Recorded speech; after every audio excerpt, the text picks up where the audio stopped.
श्रमिक संघर बंधु मिलन उत्सव आयोजन कर बहु श्रमिक उपस्थित थे माँ मैंने मोर ये श्रमजीवी उपस्थित थे। आज सारांश विषय हूँ बिजू बाबू बंदर तैयारी करते सुपुत्र नवीन बाबू जे षष्ठ थर मुख्यमंत्री होगा आम श्रमिक मैंने आज आह्वान देले आम आह्वान दे षष्ठ थर मुख्यमंत्री हूँ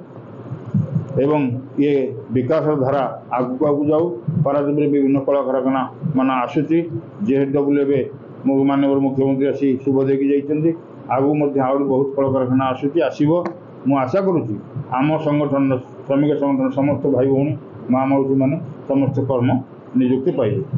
eastern India Oil Refinery Workers Union सभापति संतोष पट्टनायक बंधुमिलन कार्यक्रम को आम को निमंत्रण करथिले मु आसीथिली कथा होची मते खुशी लागिला अछि एटा बंधुमिलन कार्यक्रम रे हजार हजार लोक महिला संख्या अधिक एवं मन भर गोटा देखिली गोटा प्रबल आग्रह भी अच्छी मुझे आज यही कथा भी कहली जे पारादीप जोटा 60 आगुरी 60 दशक विकसित आरंभ है कि बर्तमान जो देखिए आसंता 15 वर्ष जो ओडिशा